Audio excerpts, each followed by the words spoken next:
Welcome.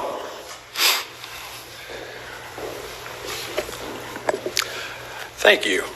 Chairman Wiggin, Vice Chairman Stevens, Ranking Member Kelly, members of the State and Local Government Committee, thank you for allowing me to come before you today in support of House Bill 618, a measure to ensure a proper balance of authority is maintained in the face of an emergency. I am here today on behalf of Health Freedom Ohio, a nonprofit coalition of medical and health professionals, advocates, families, and individuals who are dedicated to raising awareness about holistic health pathways to wellness, connecting consumers and providers, and standing up against legislation that limits our freedom to choose while pushing for greater transparency and greater access to these choices. This year's events have been challenging for all of us. Dealing with a then unknown virus outbreak has exposed an imbalance in the state's ability to both respond to an emergency while protecting and preserving the rights and interests of Ohio citizens. Powers never intended to be extended by the legislature to the executive branch of government have been used to hinder Ohio's economy, explode our unemployment numbers, interfere with or curtail the rights and privileges of our citizens, and be used to extend again and again the quote-unquote emergency orders under ever-moving, changing, and largely ambiguous targets. House Bill 618 would seek to reestablish a better balance between the need of the executive branch to respond to a health emergency and the proper authority of the General Assembly to set the extent of a law and to regulate the execution of elections.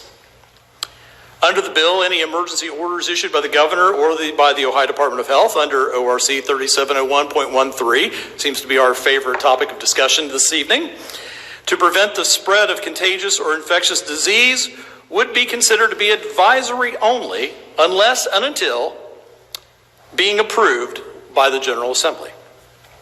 No emergency declarations in this respect can be issued unless and until approved by the Ohio General Assembly.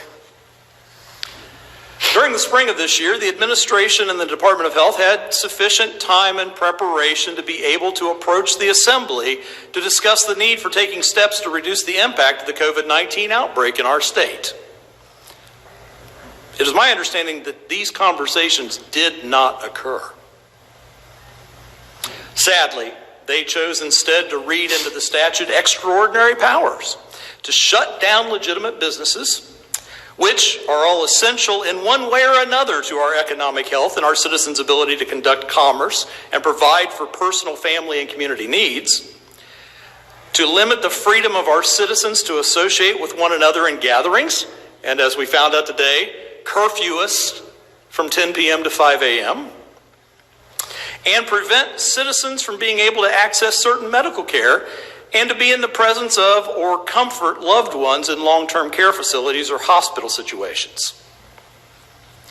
The bill's provisions would also extend to ensuring that ODH, the Director of Health, or any regional, county, or municipal level health authority cannot issue orders that affect the conducting of a legally scheduled election, as we have now experienced during the spring primary election, which effectively negated the constitutionally reserved authority of this General Assembly to be the sole body to set or alter elections in this state.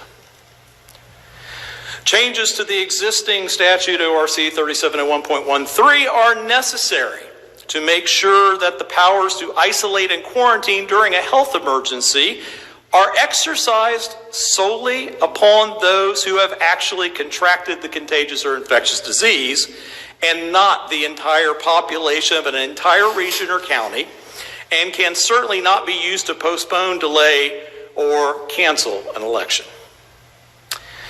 We would respectfully urge this body to favorably consider this important safeguard to Ohio's separation of powers and move quickly and in bipartisan fashion to reestablish the direct oversight of the people's elected representatives in this matter. Thank you for your kind attention to these comments, and I will be happy to take any questions of the committee. Thank you for your testimony. Do we have questions in the committee? Seeing none. Thank you again. Thank you. And just as a side note, in case it is scheduled for continuing hearings, maybe perhaps tomorrow, we also support Senate Bill 311, and we'll be filing written testimony to that fact. Okay, thank you. Okay, thank you.